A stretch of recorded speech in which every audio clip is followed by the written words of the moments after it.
Hello ನಮಸ್ಕಾರ ಸ್ನೇಹಿತರೆ, welcome to the day 3 of the 12 minute show. So ಈ ದಿನದ ಮೊದಲನೆಯ ಪ್ರಶ್ನೆ, read the following statement marked as assertion and reasoning. ಇದೊಂದು ಅಸರ್ಷನ್ ಮತ್ತು ರೀಸನಿಂಗ್ ಕ್ವಶನ್. ಮೊದಲನೇ ಅಸರ್ಷನ್ ನೋಡೋಣ. Humayun's tomb was the first major Mughal garden tomb and directly inspired the design of the Taj Mahal. Humayun ಸಮಾಧಿಯು ಮೊದಲ ಪ್ರಮುಖ ಮುಘಲ್ ಉದ್ಯಾನ ಸಮಾಧಿಯಾಗಿದ್ದು ತಾಜ್ ಮಹಲ್ ವಿನ್ಯಾಸಕ್ಕೆ ಪ್ರೇರಣೆಯಾಯಿತು. ಇದು ಕಂಪ್ಲೀಟ್ಲಿ ಕರೆಕ್ಟ್. ಈ ಸ್ಟೇಟ್ಮೆಂಟ್ ಏನು ಕಂಪ್ಲೀಟ್ಲಿ ಕರೆಕ್ಟ್. ನಮಗೆ ಗೊತ್ತು, ಮುಘಲಲ್ಲಿ ಫಸ್ಟು ಫೇಮಸ್ ಅಂತ ಏನಾದರೂ ಒಂದು ಆರ್ಕಿಟೆಕ್ಚರ್ ಯಾರು ಮಾಡಿರೋ ಅಂದರೆ ಅದು ಹುಮಾಯೂನ್ಸ್ ಟಾಂಬ್ ಅಂತ ನಾವು ಕರಿತೀವಿ. ಇದರಿಂದನೇ ಇನ್ಸ್ಪೈರ್ ಆಗಿದೆ ಯಾವುದು? ತಾಜ್ ಮಹಲ್. ಸೊ ಅಸರ್ಷನ್ ಏನು ಕರೆಕ್ಟು. ನೆಕ್ಸ್ಟ್ ರೀಸನ್ ನೋಡೋಣ. It introduce the charbagh layout and double dome structure. Charbagh layout ಅಂದ್ರೇನು? ಇದು ಟೋಂಬ್ ಅಂತ ಅಂದರೆ ಇಲ್ಲಿ 4 ಕಡೆಗೂ ಗಾರ್ಡನ್ನ ಮಾಡ್ತಾರೆ. ಓಕೆನಾ? ಇದು ಎಂಟ್ರೆನ್ಸು, ಇಲ್ಲೂ ಗಾರ್ಡನು, ಮತ್ತು ಇಲ್ಲೂ ಎಂಟ್ರೆನ್ಸ್, ಇಲ್ಲೂ ಗಾರ್ಡನ್. ಇದನ್ನು ಚಾರ್ಬಾಗ್ ಸ್ಟೈಲ್ ಆಫ್ ಆರ್ಕಿಟೆಕ್ಚರ್ ಅಂತ ಕರೀತಾರೆ. ಮತ್ತು ಡಬಲ್ ಡೋಮ್ಗಳು ಏನಾಯ್ತು ಇವಾಗ ತಾಜ್ ಮಹಲ್ ಡೋಮ್ ಥರ ಐತಲ್ವ, ಅದನ್ನು ಇಂಟ್ರೊಡ್ಯೂಸ್ ಮಾಡ್ತಾರೆ. ಇದೆರಡು ಸ್ಟೇಟ್ಮೆಂಟ್ ಏನಾಗಿರುತ್ತೆ? ಎರಡೂ ಕರೆಕ್ಟ್ ಆಗಿರುತ್ತೆ. ನೋಡಿ, ನಾನು ಆನ್ಸರು ನೆಕ್ಸ್ಟ್ ಸ್ಲೈಡಲ್ಲಿ ಕೊಟ್ಟಿರ್ತೀನಿ. ನಿಮ್ಮ ಟೆಲಿಗ್ರಾಮ್ ಗ್ರೂಪ್ಗೆ ಜಾಯ್ನ್ ಆದಾಗ ನೀವು PPTನ ಡೌನ್ಲೋಡ್ ಮಾಡಿಕೊಂಡು ನೆಕ್ಸ್ಟು ಆನ್ಸರ್ನು ಇಲ್ಲೇ ನೋಡ್ಬೋದು. ನಾನು ಇಂಪಾರ್ಟೆಂಟ್ ಏನೇನು ಬೇಕಾದೆಲ್ಲ ಕೊಟ್ಟಿದ್ದೀನಿ. ಈಗ ಯಾವಾಗ ಬಿಲ್ಟ್ ಆಗಿದ್ದು? 1565ಇಂದ 1572 ಬಿಲ್ಟ್ ಆಗಿದ್ದು. ಯಾರು ಬಿಲ್ಟ್ ಮಾಡ್ತಾರೆ ಅಂದರೆ ತನ್ನ ಪತ್ನಿ ಹಾಜ್ ಬೇಗಮ್ ಅವರು ಇದನ್ನು ಬಿಲ್ಟ್ ಮಾಡ್ತಾರೆ. ಚಾರ್ಬಾಗ್ ಗಾರ್ಡನ್ ಲೇಔಟ್ನ ಇಂಟ್ರೊಡ್ಯೂಸ್ ಮಾಡ್ತಾರೆ. ಅದಾದಮೇಲೆ ಡಬಲ್ ಡೋಮ್ ಆರ್ಕಿಟೆಕ್ಚರ್ನ ಇವರು ಇಂಟ್ರೊಡ್ಯೂಸ್ ಮಾಡ್ತಾರೆ. ಮತ್ತು ಇದು ಯಾವ್ದಿಂದ ಮಾಡಿರುತ್ತೆ? ರೆಡ್ ಸ್ಯಾಂಡ್ ಸ್ಟೋನಿಂದ ಇದನ್ನು ಕಟ್ಟಲಾಗಿರುತ್ತೆ.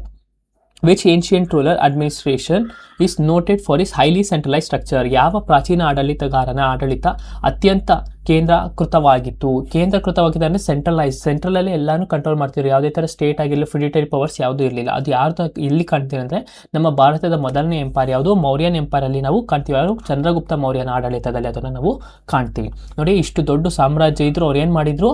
ಅದನ್ನು ಸೆಂಟ್ರಲೈಸ್ ಅಂದರೆ ಪಾಟಲಿಪುತ್ರದಿಂದನೇ ಇದೆಲ್ಲನೂ ಕಂಟ್ರೋಲ್ ಮಾಡ್ತಾ ಇದ್ರು. ಅದನ್ನು ನಾವು ಸೆಂಟ್ರಲೈಸ್ಡ್ ಅಂತ ಕರಿತೀವಿ. ಈಗ ಮೌರ್ಯನ್ ಎಂಪೈರ್ ನೋಡೋದಾದ್ರೆ ಸ್ಥಾಪಕರು ಯಾರು? ಚಂದ್ರಗುಪ್ತ ಮೌರ್ಯ ಅಂತ ಕರಿತೀವಿ. ಮತ್ತು ಮೌರ್ಯನ್ ಎಂಪೈರ್ನ ಸೋರ್ಸಸ್ ನಮ್ಗೆ ಎಲ್ಲಿಂದ ಸಿಗುತ್ತೆ ಅಂದರೆ ಕೌಟಿಲ್ಯನ್ ಅರ್ಥಶಾಸ್ತ್ರದಿಂದ ಸಿಗುತ್ತೆ. ಮತ್ತು ಮೆಗಸ್ತನೀಸ್ ಬರೆದಿರುವಂಥ ಒಂದು ಬುಕ್ ಇಂಡಿಕಾದಿಂದ ನಮಗೆ ಮೌರ್ಯನ್ ಅಡ್ಮಿನಿಸ್ಟ್ರೇಷನ್ ಆಗಿರ್ಬೋದು, ಅಥವಾ ಸೊಸೈಟಿ ಬಗ್ಗೆ ಆಗಿರ್ಬೋದು, ಅಥವಾ ಆರ್ಕಿಟೆಕ್ಚರ್ ಬಗ್ಗೆ ಆಗಿರ್ಬೋದು, ನಮಗೆ ಆ ಒಂದು ಬುಕ್ಕಿಂದ ನಮಗೆ ಮಾಹಿತಿ ಸಿಗುತ್ತೆ. ಮತ್ತು ಮೌರ್ಯನ್ ಎಂಪೈರ್ ಕ್ಯಾಪಿಟಲ್ ಆಗಿರುತ್ತೆ ಪಾಟಲಿಪುತ್ರ ಆಗಿರುತ್ತೆ. ಇದರ ಗ್ರೇಟೆಸ್ಟ್ ರೂಲರ್ ಯಾರು? ಅಶೋಕ ಬರ್ತಾರೆ. ಓಕೆ, ಅಶೋಕ, ಚಂದ್ರಗುಪ್ತ ಮೌರ್ಯ, ಬಿಂದುಸಾರ, ಅಶೋಕ.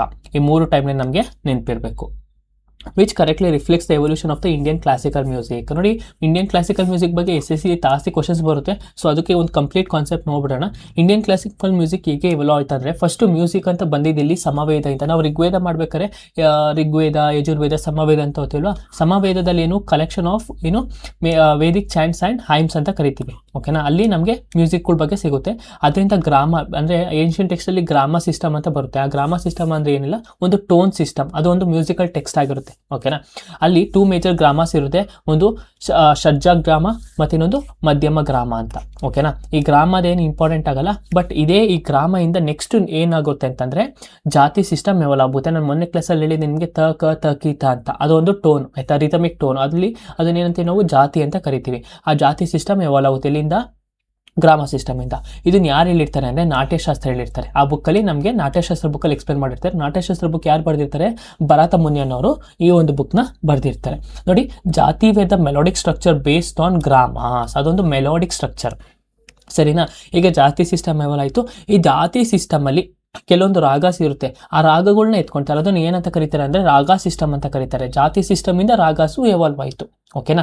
ಈ ರಾಗಾಸ್ ಎವಾಲ್ವ್ ಆದಮೇಲೆ ನಮ್ಮ ಇಂಡಿಯಾದ ಒಂದು ಕ್ಲಾಸಿಕಲ್ ಮ್ಯೂಸಿಕ್ಗೆ ಫೌಂಡೇಶನ್ ಸ್ಟೋನ್ ಥರ ಸಿಕ್ತು. ಮತ್ತು ಈ ರಾಗನ ಮತ್ತೆ ಕ್ಲಾಸಿಫೈ ಮಾಡ್ತಾರೆ. 72 ಮೇಲಕಾಟ ರಾಗಾಸ್ ಅಂತ ಕ್ಲಾಸಿಫೈ ಮಾಡ್ತಾರೆ.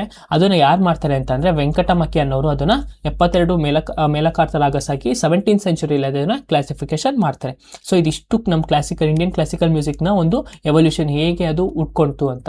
ಸರಿನಾ? ಸೊ ಇಲ್ಲಿ ನೋಡಿದರೆ ರಾಗಾಸ್ ಎವಲ್ಡ್ ಫ್ರಮ್ ಜಾತಿಯಿಂದ ರಾಗಾಸ್ ಎವಲ್ಡ್ ಆಯಿತು. ಈ ಗ್ರಾಮದಿಂದ ಜಾತಿ ಬಂತು. ಸರಿನಾ? ಈ ರಾಗದಿಂದ ಮತ್ತೆ 72 ರಾಗನ ಏನು ಮಾಡ್ತಾರೆ? ಇವರು ಕ್ಲಾಸಿಫಿಕೇಶನ್ ಮಾಡ್ತಾರೆ. ವೆಂಕಟಮಕ್ಕಿ ಅವರು ಕ್ಲಾಸಿಫಿಕೇಶನ್ ಮಾಡ್ತಾರೆ. ಇಂಪಾರ್ಟೆಂಟ್ ಪರ್ಸನಾಲಿಟಿ ಯಾರು? ಭರತ ಮುನಿ ಏನು? Author of Natyashastra. ಇದೊಂದಕ್ಕೆಲ್ಲ ಡ್ಯಾನ್ಸ್ ಪರ್ಫಾರ್ಮೆನ್ಸಲ್ಲಿ ಇದು ಇಂಪಾರ್ಟೆಂಟ್ ಆಗುತ್ತೆ. ಅಲ್ಲಿ ಬಂದಾಗ ನಾನು ಇದನ್ನು ಹೇಳ್ತೀನಿ. ಈಗ ವೆಂಕಟಮಕ್ಕಿ ಹೊಸ ವರ್ಡ್ ನೆನ್ಪಿಟ್ಕೊಳ್ಳಿ, ಇವ್ರ ಬಗ್ಗೆ ಕ್ವಶನ್ಸ್ ಕೇಳ್ತಾರೆ.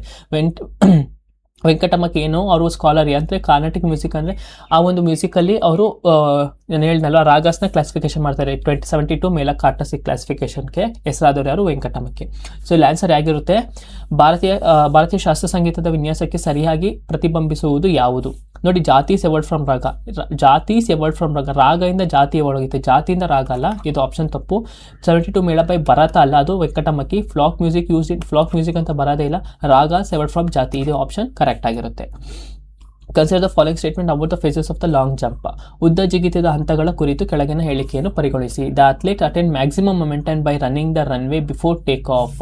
ಆಟಗಾರನು ಟೇಕ್ ಆಫ್ ಮಾಡುವ ಮೊದಲು ರನ್ವೇ ಓಡುವ ಮೂಲಕ ಗರಿಷ್ಠ ಸಂವೇಗ ಪಡೆಯುತ್ತಾನೆ. ನೋಡಿ, ಕರೆಕ್ಟ್. ಇದು ಜಂಪ್ ಆಗೋಕ್ಕಿಂತ ಮುಂಚೆ ಅವನು ಏನು ಮಾಡ್ತಾನೆ, ಸ್ಪೀಡ್ನ ಕ್ಯಾರಿ ಮಾಡ್ತಾನೆ, ಆ ಒಂದು ಮೊಮೆಂಟನ್ನು ಅವನು ಸ್ಪೀಡಲ್ಲಿ ಕ್ಯಾರಿ ಮಾಡ್ತಾನೆ, ಇದು correct. During take off, take off ಅಂದರೆ ಇಲ್ಲಿ ಬಂದು ಹಿಂಗೆ ಸ್ಟೆಪ್ಪಿಗೆ ಹಿಂಗೆ ಎಗರುತ್ತಲ್ಲ ಆ ಒಂದು ಮೂಮೆಂಟಲ್ಲಿ. The athlete pushes off his weaker foot to maintain balance. ಈಗ ವೀಕರ್ ಫುಟ್ ಅಂದರೆ ಯಾವುದು, ಅವನು ವೀಕರ್ ಫುಟ್ ಇಕ್ಕಲ್ಲ, ಒಂದು ಸ್ಟ್ರಾಂಗ್ ಫುಟ್ ಇಕ್ತಾನೆ. ಯಾಕೆ ಸ್ಟ್ರಾಂಗ್ ಫುಟ್ ಇಕ್ಕಿದ್ರೆ ನಾವು ಹೈಟ್ ಆಗಿ ಜಂಪ್ ಆಗ್ಬೋದು. ವೀಕ್ ಫುಟ್ ಏನಾಗಿರುತ್ತೆ, ಇಲ್ಲಿ ಏರಲ್ಲಿ ಇರುತ್ತೆ. ಸೊ ಆಪ್ಷನ್ ಏನಿದು, ಇದು ತಪ್ಪಾಗಿರುತ್ತೆ. So only option 1 is correct. ನೋಡಿ, ನಾನು ಕಂಪ್ಲೀಟಾಗಿ ಕೊಟ್ಟಿದ್ದೀನಿ. ಹಿಂಗೆ ರನ್ ಮಾಡ್ತಿರ್ತಾನೆ, ಆ ಮೂಮೆಂಟಮ್ನ ಕ್ಯಾರಿ ಮಾಡ್ತಾನೆ. ನೋಡಿ, ಹಿಂಗೆ ಓಡ್ತಾ ಇದ್ರೆ ಹಾರಿಜಾಂಟಲ್ ಮೂಮೆಂಟಮ್ನ ಕ್ಯಾರಿ ಮಾಡ್ತಾನೆ. ಬಟ್ ಸೆಕೆಂಡ್ ಸ್ಟೆಪ್ಪಲ್ಲಿ ನೋಡಿ, ತನ್ನ ಒಂದು ಲೆಫ್ಟ್ ಲೆಗ್ ನಿಕ್ತಾನೆ, ಯಾವುದು ಸ್ಟ್ರಾಂಗ್ ಲೆಗ್ ಇಕ್ತಾನಲ್ವ ಆ ಸ್ಟ್ರಾಂಗ್ ಲೆಗಿಗೆ ಏನು ಮಾಡ್ತಾನೆ, ಜಂಪ್ ಮಾಡ್ತಾನೆ. ಅದೇನಾಗುತ್ತೆ, ಮ್ಯಾಕ್ಸಿಮಮ್ ಜಂಪಿಂಗ್ ಡಿಸ್ಟೆನ್ಸ್ ಅವ್ರಿಗೆ ಹೆಲ್ಪ್ ಆಗುತ್ತೆ. ಅದಾದಮೇಲೆ ನೆಕ್ಸ್ಟು ಏರ್ ಬಂದು ಲ್ಯಾಂಡ್ ಆಗ್ತಾನೆ. ಇದಿಷ್ಟು ಪ್ರೊಸೆಸ್ ಲಾಂಗ್ ಜಂಪಲ್ಲಿ ನೆನ್ಪಿಟ್ಕೊಳ್ಳಿ. Convert maximum horizontal speed into the maximum jumping distance. Mary Kom's most recent international gold medal was won at which tournament. Mary Kom ಯಾವುದಕ್ಕೆ ಸಂಬಂಧಪಟ್ಟಿದ್ದು, ಅವರು ಬಾಕ್ಸಿಂಗ್ಗೆ ಸಂಬಂಧಪಟ್ಟಿದ್ದು. ಲಾಸ್ಟು ರೀಸೆಂಟ್ ಕಪ್ ಯಾವ್ದು ಗೆದ್ದಿದ್ದಾರೆ ಅವರು, ಪ್ರೆಸಿಡೆಂಟ್ ಕಪ್ ಇಂಡೋನೇಷ್ಯಾದಲ್ಲಿ ಗೆಲ್ತಾರೆ. ನಮ್ಮ ಮ್ಯಾರಿಕಾಮ್ ನೋಡೋದಾದ್ರೆ ಅವ್ರು ಇಂಡಿಯನ್ ಗ್ರೇಟೆಸ್ಟ್ ಬಾಕ್ಸರ್ ಮತ್ತು ಮೊದಲನೇ ಫೀಮೇಲು ಯಾರು ಒಲಿಂಪಿಕ್ ಮೆಡಲ್ನ ತಗೊಂಡಿರೋಕ್ಕೆ. ಓಕೆನಾ, ಅವ್ರ ಅಚೀವ್ಮೆಂಟ್ಸ್ ನೋಡೋದಾದ್ರೆ ಒಲಿಂಪಿಕ್ಸಲ್ಲಿ ಬ್ರಾನ್ಸ್ ಮೆಡಲು ಫಸ್ಟು, ಆಮೇಲೆ ರೀಸೆಂಟಾಗಿ ಪ್ರೆಸಿಡೆಂಟ್ ಕಪ್ಪಲ್ಲಿ 2003. ನಾನು ಟೆಲಿಗ್ರಾಮಲ್ಲಿ ಹಾಕಿರ್ತೀನಿ, ನೀವು ಹೋಗಿ ಅದನ್ನು ನೀಟಾಗಿ ಓದ್ಕೋಬೋದು. ಮತ್ತು ಇವ್ರು ಯಾವ ಒಂದು ಸ್ಟೇಟ್ ಅವರು ಅಂದರೆ ಮಣಿಪುರ್ ಸ್ಟೇಟ್ ಅವರು. ಓಕೆನಾ, ಲಾಸ್ಟ್ ಎಲ್ಲಿ ಗೆದ್ದಿದೆ ಅಂದರೆ ಇಂಡೋನೇಷಿಯಾ, ಆಸ್ಟ್ರೇಲಿಯಾ ವಿರುದ್ಧ ಗೆಲ್ತಾರೆ. ಎಷ್ಟೊಂದು ಕ್ಯಾಟಗರಿ ಅಂದರೆ 51 kg ಕ್ಯಾಟಗರಿಲಿ. ಇವ್ರನ್ನ Magnificent Mary, 6 time world champion ಮತ್ತು ಫಸ್ಟ್ ಇಂಡಿಯನ್ ವುಮೆನ್ ಬಾಕ್ಸರ್ ಅಂತಲೂ ಇವ್ರನ್ನ ಕರೀತಾರೆ. The regulating act of 1773 primarily introduce changes in which 2 areas. ಯಾವೊಂದು 2 ಏರಿಯಾದಲ್ಲಿ ರೆಗ್ಯುಲೇಟಿಂಗ್ ಆ್ಯಕ್ಟ್ ಚೇಂಜಸ್ ತಗೊಬರುತ್ತೆ. ನೋಡಿ, ರೆಗ್ಯುಲೇಟಿಂಗ್ ಆ್ಯಕ್ಟ್ ಅಂದರೆ ಫಸ್ಟು ಆ್ಯಕ್ಟು ಕಂಟ್ರಿನ ಅಂದರೆ ಆ ಕಂಪ್ನಿ, ಈಸ್ಟ್ ಇಂಡಿಯನ್ ಕಂಪ್ನಿನ ಕಂಟ್ರೋಲ್ ಮಾಡೋಕ್ಕೆ ಬ್ರಿಟಿಷ್ ಒಂದು ಸಂವಿಧಾನ ಅಥವಾ ಬ್ರಿಟಿಷ್ ಗೌರ್ಮೆಂಟು ಒಂದು ಆ್ಯಕ್ಟ್ನ ಪಾಸ್ ಮಾಡುತ್ತೆ. ಅಂದರೆ ಕಾನ್ಸ್ಟಿಟ್ಯೂಷನ್ ಅಟ್ ಹೋಮ್, ಸಂವಿಧಾನ ಹೋಮಲ್ಲಿ ಅಂದರೆ ಇಂಗ್ಲೆಂಡಲ್ಲಿ, ಬಟ್ ಟೆರಿಟೋರಿಯಲ್ ಕಂಟ್ರೋಲ್ ಎಲ್ಲಿ, ನಮ್ಮ ಇಂಡಿಯಾದಲ್ಲಿ. ಈ ಒಂದು 2 ಚೇಂಜಸ್ನ ಅವರು ಇಂಟ್ರೊಡ್ಯೂಸ್ ಮಾಡ್ತಾರೆ. ಯಾರು, ರೆಗ್ಯುಲೇಟಿಂಗ್ ಆ್ಯಕ್ಟಲ್ಲಿ. ನಾನು ಫುಲ್ ಕಂಪ್ಲೀಟಾಗಿ ಕೊಟ್ಟಿದ್ದೀನಿ, ನಿಮ್ಗೆ ಎಲ್ಲರಿಗೂ ಗೊತ್ತಿರುತ್ತೆ ರೆಗ್ಯುಲೇಟಿಂಗ್ ಆ್ಯಕ್ಟ್ ಅಂದರೆ ಏನು ಅಂತ. ಮತ್ತು ಫಸ್ಟ್ ಈ ರೆಗ್ಯುಲೇಟಿಂಗ್ ಆ್ಯಕ್ಟಲ್ಲಿ ಕಂಟ್ರೋಲ್ ಮಾಡೋಕ್ಕೆ ನಮ್ಮ ಟೆರಿಟರಿಯಲ್ಲಿ ಒಬ್ಬನ ಅಪಾಯಿಂಟ್ ಮಾಡಿರ್ತಾರೆ, ನಾವು ಗವರ್ನರ್ ಜನರಲ್ ಆಫ್ ಬೆಂಗಾಲ್ ಅಂತ ಕರಿತೀವಿ. ಕಮೆಂಟಲ್ಲಿ ತಿಳಿಸಿ ಮೊದಲನೇ ಗವರ್ನರ್ ಜನರಲ್ ಆಫ್ ಬೆಂಗಾಲ್ ಯಾರು ಅಂತ. Consider the statement regarding the India's water sharing treaties. The Mahakali Treaty signed with Nepal in 1996 include provisions for integrated development of Mahakali River and Panchaveshwar Project. Completely correct statement. ಎಲ್ಲ ಬುಕ್ಕಲ್ಲೂ ನೀವು ಡೈರೆಕ್ಟಾಗಿ ಇದೇ ಒಂದು statement ಥರನೇ ಓದ್ತೀರಾ. ಓಕೆನಾ. ಎರಡನೇ statement, the Ganga water treaty signed with Bangladesh is in 1996 allows for the sharing of Ganga waters at Farakka. ಇದು ಇಲ್ಲಿ ಗಂಟ correct. Throughout the entire year. ನೋಡಿ, ಎಂಟೈರ್ ಇಯರ್ ಅಂತ ಕೊಟ್ಟರೆ ನಾವು ನಮ್ಗೆ ಏನಾದ್ರು ಆದಾಯ ಐತೆ ಅಂತ ಮಾತ್ರ ನಾವು ಎಂಟೈರ್ಗೆ ಅಲ್ಲಿ ನೀರು ಹೋಗೋಕ್ಕೆ ಬಿಡೋದು. ಇಲ್ಲ ಅಂತಂದರೆ ನಾವು ಕೆಲವೊಂದು ಸೀಸನಲ್ಲಿ ಮಾತ್ರ ಕೊಡೋದು. ಇಲ್ಲಿ ಸಮ್ಮರ್ ಸೀಸನಲ್ಲಿ ಮಾತ್ರ ನಾವು ಈ ನೀರನ್ನ ನಾವು ಕೊಡ್ತೀವಿ. ಓಕೆ, ನಾವು ವಿಂಟರ್ ಸೀಸನೆಲ್ಲ ಕೊಡೋಕ್ಕಲ್ಲ. Which of the statement is above are correct. ಈಗ ಗಂಗಾ ರಿವರ್ ಇಲ್ಲಿ ಗಂಟನೂ ಕರೆಕ್ಟ್. ಫರಾಕ್ ಬ್ಯಾರೇಜ್ ಅಂತ ಕರಿತೀವಿ, ಬಾಂಗ್ಲಾದೇಶ್ ನಡುವೆ ಆಗಿರೋಂಥ ಒಂದು ಟ್ರೀಟಿ. ಬಟ್ ನಾವು ಕೊಡೋದು ಯಾವಾಗ, ಸಮ್ಮರ್ ಸೀಸನಲ್ಲಿ ಮಾತ್ರ. ಸೊ ಇಲ್ಲಿ ಆಪ್ಷನ್ ಏನಾಗುತ್ತೆ, 1 ಮಾತ್ರ ಕರೆಕ್ಟು. ಮಹಾಕಾಳಿ ಟ್ರೀಟಿ ಇಲ್ಲಿ ಹಾಕಿದ್ದೀನಿ ನೋಡಿ, it does not provide water sharing throughout the entire year. Basically ಯಾವಾಗ ಜಾನ್ನಿಂದ ಮೇ ಮಂತ್ಗೆ ಮಾತ್ರ ನಾವು ಕೊಡ್ತೀವಿ, ಅಂದರೆ ಲಿವರ್ನ ಲಿಮಿಟೆಡ್ ಆಗಿ ಹಂಚ್ತೀವಿ. Fill in the blanks under the SLKIC of Khelo India dash Kendriya Vidyalaya adapted. ಅಂದರೆ SLKIC ಅಂದರೆ state level Khelo India games center ಅಂತ. ಈ ಖೇಲೋ ಇಂಡಿಯಾ ಗೇಮ್ಸ್ ನಡೆಸ್ಬೇಕಾದ್ರೆ ಕೇಂದ್ರೀಯ ವಿದ್ಯಾಲಯ ಸ್ಕೂಲ್ಸ್ನೂ ಅವರು ಪಾರ್ಟಿಸಿಪೇಟ್ ಮಾಡಿರ್ತಾರೆ. ಸೊ ಈ ಕೇಂದ್ರೀಯ ವಿದ್ಯಾಲಯ ಅಂತ ಯಾವಾಗ ಬಂದರೂ ನಮ್ಗೆ ನೆನ್ಪಿಟ್ಕೊಳ್ಳಿ, NTPCಲಾಗಲಿ SSCಲಾಗಲಿ ನಮಗೆ ತುಂಬ ಇಂಪಾರ್ಟೆಂಟ್. ಯಾಕೆ ಅಂತಂದರೆ ಇದು ಒಂದು ಗೋರ್ಮೆಂಟ್ ಸರ್ವೆಂಟ್ಸ್ಗೆ ಅವ್ರ ಮಕ್ಕಳಿಗೆ ಮಾಡಿರೋಂಥ ಒಂದು ಸ್ಕೂಲು. ಓಕೆನಾ, ಅದಕ್ಕೋಸ್ಕರ ಅಲ್ಲಿ ಕ್ವಾಲಿಟಿ ಎಜುಕೇಷನ್ ಇದೆ, ಅದೊಂದು ಸಖತ್ ಫೇಮಸ್ ಆಗಿದೆ, ಅದಕ್ಕೋಸ್ಕರ ಅದು ಇಂಪಾರ್ಟೆಂಟು. ಈ ಒಂದು ಗೇಮ್ಸ್ ಎಷ್ಟು ಖೇಲೋ ಇಂಡಿಯಾ ಗೇಮ್ಸಲ್ಲಿ ಪಾರ್ಟಿಸಿಪೇಟ್ ಮಾಡಿರ್ತಾರೆ, 6 ಕೇಂದ್ರೀಯ ವಿದ್ಯಾಲಯ ಸ್ಕೂಲ್ಗಳು ಪಾರ್ಟಿಸಿಪೇಟ್ ಮಾಡಿರ್ತಾರೆ. Consider the following statements about the adventure of the Kakababu volume first of Sunil Gangopadhyay. ಈ ಸುನಿಲ್ ಗಂಡೋಪಾಧ್ಯಾಯ ಅನ್ನೋ ಫೇಮಸ್ ರೈಟರು. ಯಾರು ಕೋಲ್ಕತ್ತಲ್ಲಿ ಇರ್ತಾರೋ ಅವ್ರಿಗೆ ಆರಾಮಾಗಿ ಗೊತ್ತಿರುತ್ತೆ, ಯಾಕಂದರೆ ಅಲ್ಲಿ ಇದು ತುಂಬ ಫೇಮಸ್ಸು. ಇಂಥರ ಒಂದು ಕ್ವಶನ್ಗಳು ಏನಾಗಿರುತ್ತೆ ನಮಗೂ ಕಷ್ಟ ಆಗಿರುತ್ತೆ ಆನ್ಸರ್ ಮಾಡೋಕ್ಕೆ. ಬಟ್ ಕರೆಂಟ್ ಅಫೇರ್ಸ್ ಯಾರು ನೀಟಾಗಿ ಓದಿದ್ರೆ ಅವ್ರಿಗೆ ಈಸಿ ಆಗುತ್ತೆ. ಅದೇನು ಓನ್ಲಿ ಒಂದು ಸ್ಟೇಟ್ಮೆಂಟ್ ಇದು, a pioneering Bengali adventure novel featuring detective Kakababu with mystery and cultural themes.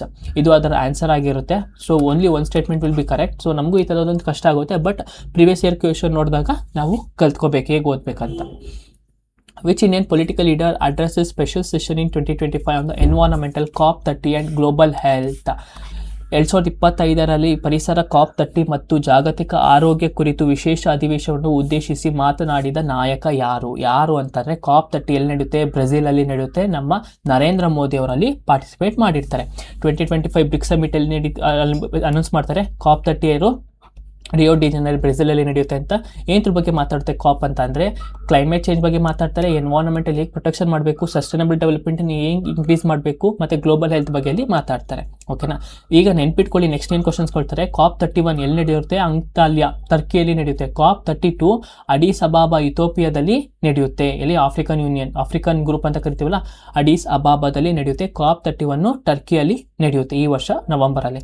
ಸರಿನಾ, ಇಲ್ಲಿ ಇಷ್ಟು ನೆನ್ಪಿಟ್ಕೊಳ್ಳಿ, ಇದರಿಂದ ಕ್ವಶನ್ಸ್ ಕೇಳ್ತಾರೆ. COP29 Azerbaijan Baku, COP30 Brazil, COP31 Turkey, COP32 Ethiopia Addis Ababa. ಇದಿಷ್ಟು ಇಂಪಾರ್ಟೆಂಟ್. ಸರಿನಾ, ಸೊ ಇಲ್ಲಿಗೆ ನಾವು 10th ಕ್ವಶನ್ಸ್ನ ಕಂಪ್ಲೀಟಾಗಿ ಕವರ್ ಮಾಡಿದ್ದೀವಿ. ಮತ್ತು ಟೆಲಿಗ್ರಾಮ್ಗೆ ಹೋಗಿ ನೀವು ಸ್ವಲ್ಪ ಸ್ಲೋ ಮಾಡಿ ಒಂದೊಂದು ಕ್ವಶನ್ ಇನ್ನೂ ನೀಟಾಗಿ ಅನಲೈಸ್ ಮಾಡಿ. ನಾನು ಹೇಳ್ಕೊಟ್ಟಿದ್ದಲ್ಲಿ ಫಸ್ಟ್ ವೀಡಿಯೋದಲ್ಲಿ ಹೇಗೆ ಅನಲೈಸ್ ಮಾಡಬೇಕಂತ, ಆ ಥರ ನೀವು ಅನಲೈಸಿಸ್ ಮಾಡಿ ನಿಮ್ಮೊಂದು ಪ್ರಿಪರೇಷನ್ ಮಾಡ್ತಿದ್ರಿ. 10 + 10 + 10 10 ದಿನಕ್ಕೆ ನಿಮಗೆ 100 ಕ್ವಶನ್ ಆಗುತ್ತೆ. 20 ದಿನಕ್ಕೆ ನಿಮಗೆ 200 ಕ್ವಶನ್ಸ್ ಆಗುತ್ತೆ. ಓಕೆನಾ, ನೀವು ಬೇರೆ ಕ್ವಶನ್ಸ್ ನೋಡೋಗುತ್ತೆ ಇಲ್ಲ. ನಾನು ಮಾಡ್ತಿರೋದೆಲ್ಲ PYQಸೇ. ಇದೇ ನಿಮಗೆ ಎಕ್ಸಾಕ್ಟ್ ಸೋರ್ಸು. ನಿಮಗೆ ಎಕ್ಸಾಮಲ್ಲಿ ಡೈರೆಕ್ಟ್ ರಿಫ್ಲೆಕ್ಟ್ ಆಗುತ್ತೆ ಅಂದರೆ ನಾವು ಮಾಡೋ ಈ ಒಂದು ಕ್ಲಾಸಸ್ ನೀವು ನೋಡೋದ್ರಿಂದ ನಿಮಗೆ ಎಕ್ಸಾಮಲ್ಲಿ ಡೈರೆಕ್ಟ್ ಕ್ವಶನ್ಸ್ ಬರುತ್ತೆ. So thank you everyone. ಇನ್ನು ಯಾರು ನಮ್ಮ ಚಾನಲ್ಗೆ ಸಬ್ಸ್ಕ್ರೈಬ್ ಮಾಡಿಲ್ಲ ದಯವಿಟ್ಟು ಸಬ್ಸ್ಕ್ರೈಬ್ ಮಾಡ್ಕೊಡಿ, ಮತ್ತು ಈ ಒಂದು ವೀಡಿಯೋನ ನಿಮ್ಮ ಫ್ರೆಂಡ್ಸ್ ಎಲ್ಲರಿಗೂ ಶೇರ್ ಮಾಡಿ.